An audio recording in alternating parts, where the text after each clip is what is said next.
안녕하세요. 재테크 길용쌤입니다. 자, 오늘은 숫자부터 알려드리겠습니다. 영업이익률 50%. 바이오 회사 아니고요.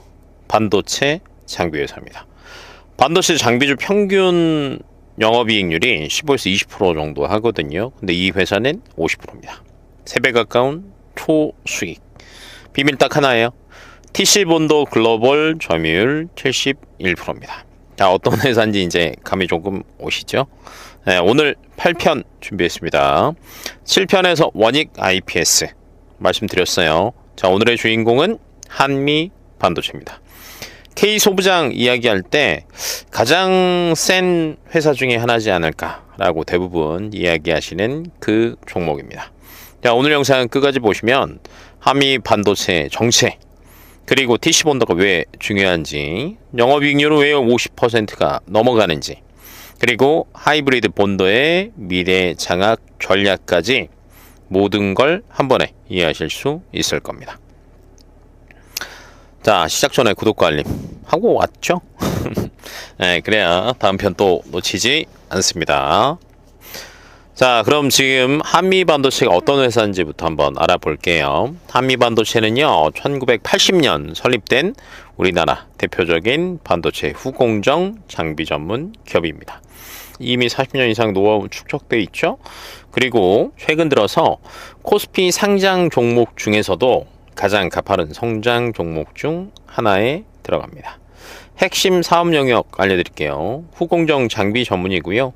TC본더, 듀얼 TC본더, 하이브리드 본더, 그 다음에 소우 패키지 장비, 비전 검사 장비, 이렇게 하고 있고요.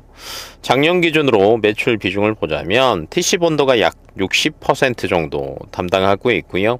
소우 패키지가 20%, 기타 후공정 장비가 20%. 그러니까 앞으로 듀얼 TC본더 쪽에서 매출이 많이 발생하지 않을까라는 이야기들도 나오고 있습니다. 그리고 한미반도체 하면 HBM을 빼놓을 수 없는데, HBM 고대역 폭 메모리 들어보셨죠? 엔비디아 GPU 들어가는 AI 반도체 핵심 소재예요. 근데 이 HBM 만들 때 가장 어려운 공정이 적층이에요. D램 칩을 12층까지 쌓아야 되는데 그 적층을 정확히 정렬하고 본딩하는 장비가 바로 TC 본더예요. 이걸 한미반도체가 글로벌 점유율로 한 71% 정도 장악하고 있습니다. 자, TC본더가 왜 그렇게 중요한지 조금 더 깊게 한번 풀어볼게요. 먼저 TC본더란 열과 압력을 동시에 가하는 겁니다. HBM 칩을 그렇게 하면서 정밀하게 적층하는 장비인데, 좀 말이 어렵잖아요. 뭐 쉽게 말하면 HBM 다리미입니다. 근데 그냥 다리미가 아니에요. 머리카락 굵기의 1000분의 1 정밀도로 D램을 12층까지 쌓아야 돼요. 그냥 어려울 것 같죠? 장난 아니게 어려워요. 얼마나 어렵냐면 우선 정렬하는 정밀도가요, 1 마이크로미터 이내에 정렬이 돼야 됩니다. 한 층이라도 어긋난다? 전체 폐기. 다음으로요, 각 층마다 정밀한 열을 적용해야 돼요. 왜 그러냐? 과열되잖아요? 칩 손상됩니다. 다음으로는요, 압력도 굉장히 균일해야 돼요. 모든 층에 동일한 압력을 적용하면서 활용을 해야 됩니다. 왜 그러냐? 편차 생기잖아요. 불량품 늘어납니다. 그리고 빨리 해야 돼요. 빨리 하고 정확하게 결합하고 이래야지 효율도 올라갑니다. 자, 이거 4가지 다 하는 회사가 한미반도체입니다. 자, 경쟁사로는요, 일본 회사 있습니다. 하지만 SK하이닉스는 한미반도체 위주로 하고 있고요. 삼성전자도 채택하는 거 점점점 확대하고 있습니다. 자, 그리고 핵심, 어렵다라고 말씀드렸는데 저희가 항상 경쟁자가 있으면 뺏기는 거 아니야 이런 이야기들 많이 하잖아요. 근데 진입 장벽이 있습니다. 우선은 신규 진입 회사가 TC본더 만드는 거 거의 불가능합니다. 근데 한미반도체는 40년 넘었죠. SK하이닉스 HBM 1등인데 인증 완료했죠. 2등 따라가려고 하는 삼성전자 인증 진행 중이죠. 못 따라옵니다. 그래서 어마어마한 무기들이 바로 이거라고 생각해 보시면 좋습니다. 자, 이번엔 영업이익률 이야기 한번 해볼게요. 영업이익률 50%. 장비주 평균 15%, 3배 차이 납니다. 왜 이렇게 나나? 라고 따져보니까 우선은 점유율이 굉장히 높잖아요. 가격 결정권을 본인이 가지고 있는 거예요. 또 대체할 회사도 없습니다.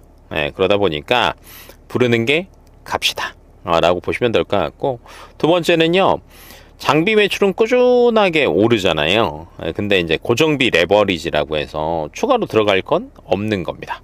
그래서 작년 영업이익률이 44% 정도 됐는데 올해는 50% 넘어가는 겁니다.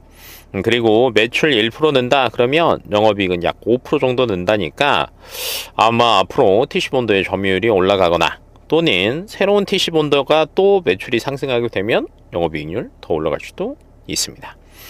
그리고 잠깐 방금 이야기했는데 신제품 라인업이 또 좋아요. 네, 기존 TC본도에서 듀얼 TC본도로 진화 중이고요. 당연히 ASP 올라가겠죠. 추가로 하이브리드 본더라고 말씀 또 들어보셨을 거예요. 요거 양산 진입했습니다. 그러면 프리미엄 라인 매출 점점점 늘어날 걸로 보입니다. 경쟁사 말씀드렸어요. 거의 없다. 일본 하나 있는데 신규 진입은 거의 쉽지 않습니다. 그리고 들어온다라고 해도 인증 단계 평균 3에서 5년 걸리니까 정말 극악이라고 보시면 됩니다. 자, 1분기 실적 한번 볼게요. 좋아요. 매출 1,400억. 작년 대비 90% 이상 늘었고요. 성장 동력 뭐 자주 이야기하지만 앞으로가 더 기대되는 4가지 더 알려드릴게요. SK 하이닉스에서 일반 TC본도에서 듀얼 TC본도로 넘어간다 이런 얘기 말씀드렸는데 작년도에 SK 하이닉스에서 듀얼 TC본도 그리핀을 428억 정도 수주했습니다. 그리고 올해부터 아마 본격적으로 양산되지 않을까라고 생각하고 있고요. 다음으로는 마이크론이 200억 달러 투자 발표를 했는데 미국 공장에 27조를 쏟아붓는답니다. 그래서 HBM을 양산 본격화하겠다라고 이야기를 하고 있습니다. 그럼 당연히 TC본도 누구 걸 갖다 써야 될까요? 한미반도체 걸 갖다 써야 됩니다. 이러다 보니까 해외 매출 비중이 점점점 늘어나고 있어요. 작년까지는 해외 비중이 한 60% 정도 됐는데 올해 66% 정도로 확대될 것으로 예상합니다. 미국, 대만, 일본 동시 진출했습니다. 다음으로는요, SK 하이닉스 위주에서 최근 들어서는 삼성전자의 채택이 조금씩 늘어나고 있습니다. 그러다 보니까 비중 확대까지 이 4가지 합쳐지면서 아마 올해 실적은 더 좋을 것 같습니다. 그럼 이제 TC본도는 이제 다 아실 거고, 듀얼 본도도 아실 거고, 근데 이제는 하이브리드 본도라는 걸 또 기억하셔야 됩니다. 요건 뭐냐? HBM4에서 핵심 적층 장비예요. 그러니까 기존 TC본도까지는요, 12층 적층은 괜찮아요. 근데 이제 그 이상이 되잖아요. 쉽지 않고요. 20층 이상 간다? 어렵습니다. 하지만 하이브리드 본도는요 20층 이상 가능하고요. 조금 기존보다도 초정밀 본딩이 가능합니다. 그래서 한미본도체는 이 하이브리드 본도에 가장 먼저 투자를 완료했고요. 내년부터 본격 매출이 발생할 것으로 예상합니다. 경쟁사들은 아직 개발 단계예요. 그러니까 2, 3년 앞서 있으니까 3E가 TC본도의 시대인데 4로 넘어가면서도 모두 가지고 온다. 제가 볼 때는 영업이익률 50% 끝날지는 않을 것 같습니다. 아마 하이브리드 본도가 내년부터 매출이 잡힐 것 같은데 그 이후부터는 50%, 한 60, 70% 정도 나오지도 않을까? 뭐 이런 이야기들도 하고 있습니다. 그리고 글로벌 빅테크 기업들 이야기를 빼놓을 수는 없잖아요. AI 이야기할 때. 그런데 엔비디아 GPU가 H100에서 B100, B200, 루빈 울트라 이렇게 발전할수록 HBM 필요량이 굉장히 많이 늘어납니다. 특히 이제 적층 단수가 증가하는데 이런 흐름에 TC본도랑 하이브리드 본도가 필히 따라와야 된다라고 생각을 하시면 좋을 것 같고요. SK하이닉스, 삼성전자 이야기 너무 많이 했으니까 패스할게요. 마이크론 같은 경우에도 HBM을 본격적으로 양산을 많이 더 하려고 하고 있어요. 그러다 보니까 한미반도체는 웃을 수밖에 없고, 그리고 미중 갈등 이야기 하는데 여기에서 한국도 수혜를 볼 수 있습니다. 왜 그러냐? 빅테크들이 점점점 비중국 기업들로 공급망을 전환을 할 수밖에 없어요. 근데 아까 이제 한미 반도체가 71% 정도 점유율을 가지고 있다라고 했는데 나머지 부분을 조금씩 더 늘어날 수도 있습니다. 그래서 글로벌 점유율 확대가 추가적으로 보인다라고 생각을 해보신다라고 하면 한미 반도체 꼭 가지고 있어야 되는 소부장 중에 하나가 되겠죠. 그래서 여러 가지들 이야기 말씀 많이 드렸는데 이런 내용들 꼭 체크하시고요. 마지막으로 하나 더 알려드리면 증권사 컨센서스가 굉장히 다양합니다. 그리고 주요 기관 매수 의견도 굉장히 많기는 하지만 변동성이 조금 있죠. 그래서 여러 가지들 고민 한번 해보시는 게 좋은데, 그래서 체크 포인트 알려드릴게요. 우선 퍼가 좀 부담스럽습니다. 82배 넘어가요. 그리고 HBM4가 어떻게 되느냐에 따라서 하이브리드 본더, 그리고 내년 이후에 실적이 조금 바뀔 수도 있다는 거 체크해 보시고, 국내 경쟁사가 생겼죠. 한화세미텍. 그래서 이 친구들이 수주를 얼마나 가져가느냐를 꼭 분기별로 확인하시는 게 좋습니다.